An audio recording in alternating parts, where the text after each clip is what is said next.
Assalamualaikum warahmatullahi wabarakatuh.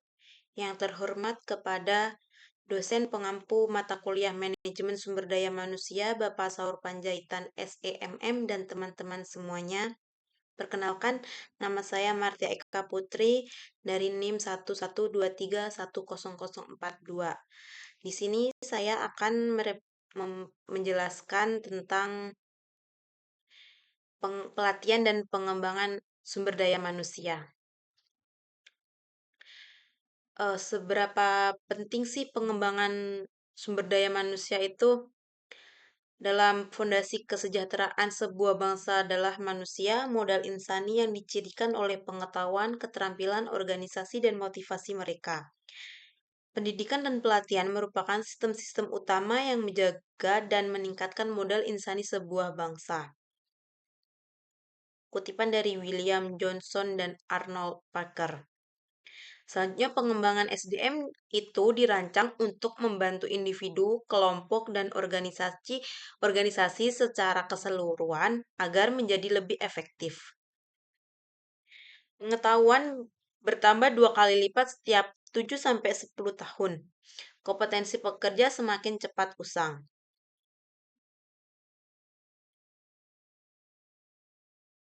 Selanjutnya ada pengertian pelatihan.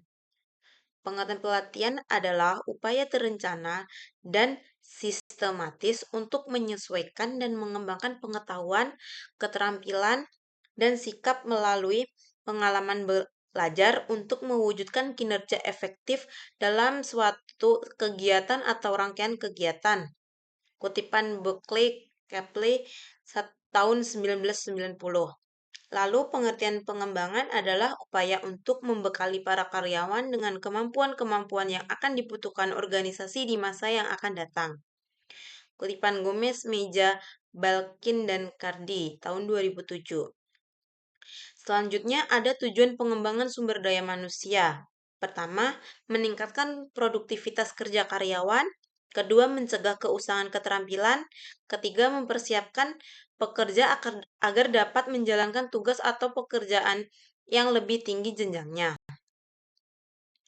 Lalu ada faktor yang mempengaruhi pengembangan sumber daya manusia.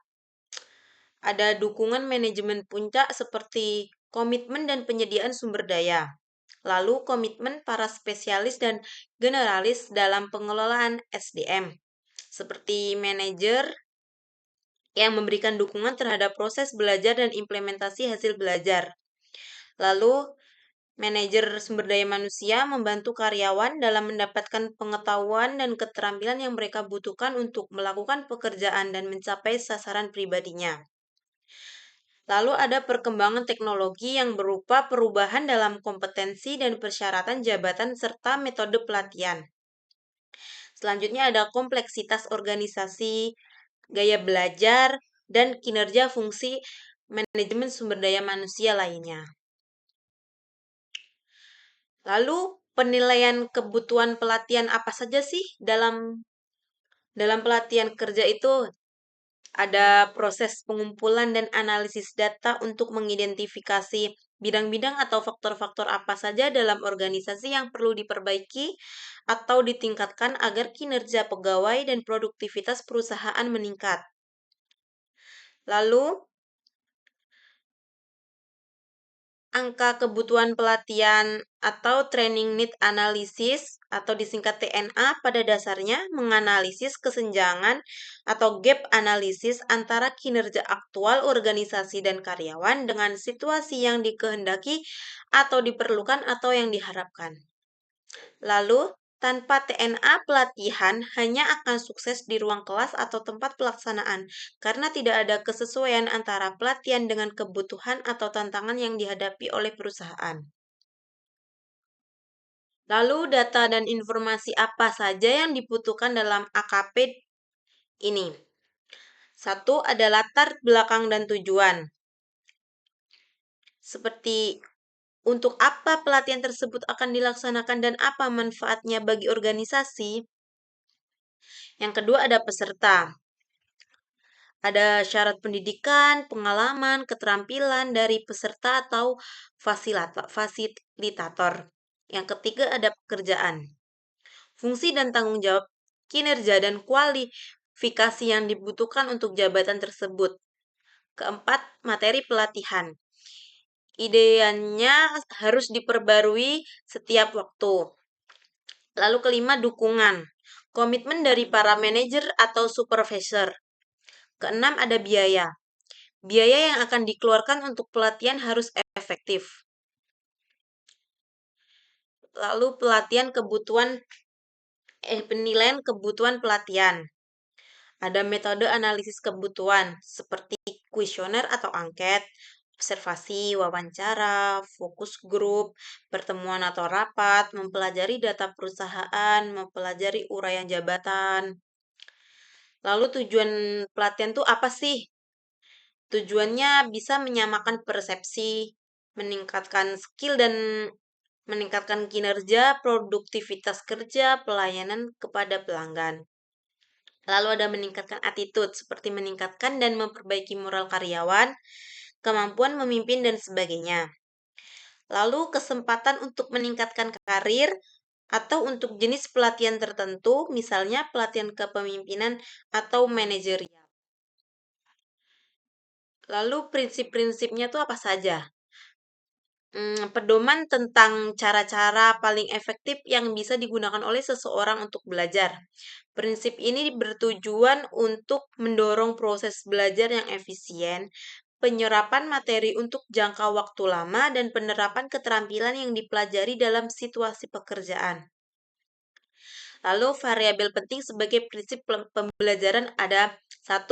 Praktik, 2. Umpan balik, pengetahuan tentang hasil, ketiga materi pelatihan yang bermakna, keempat perbedaan individu, kelima pemberian contoh perilaku, keenam pemberian motivasi.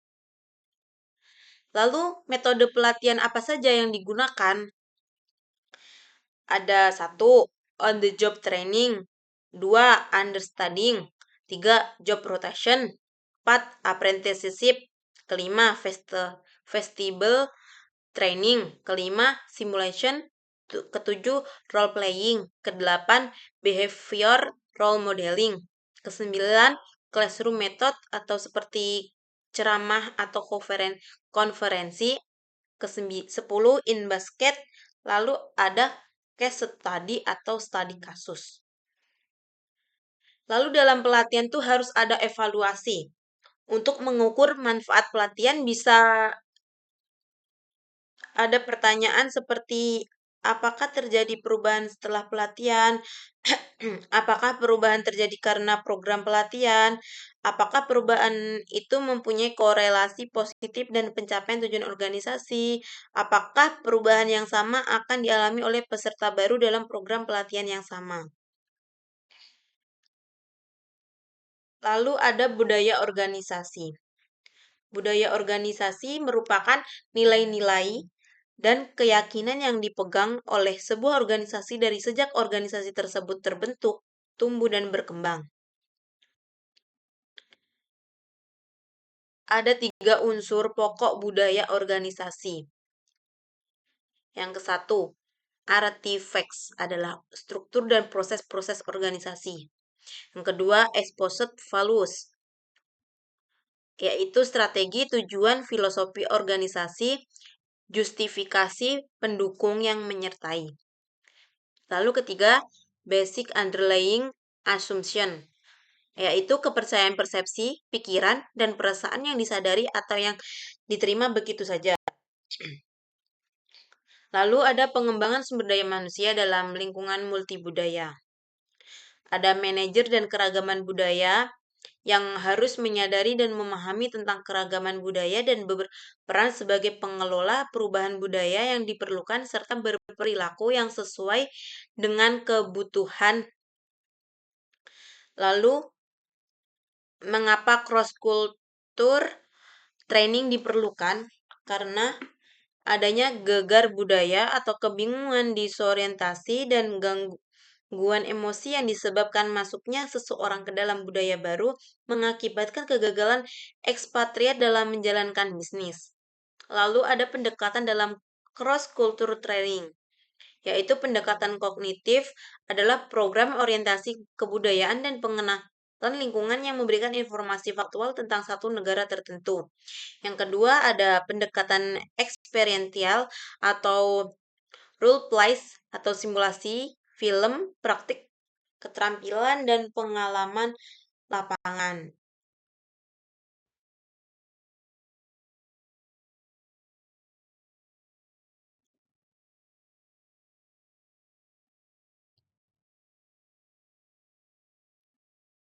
Selanjutnya, yang terakhir ada tolok ukur untuk metode pengembangan.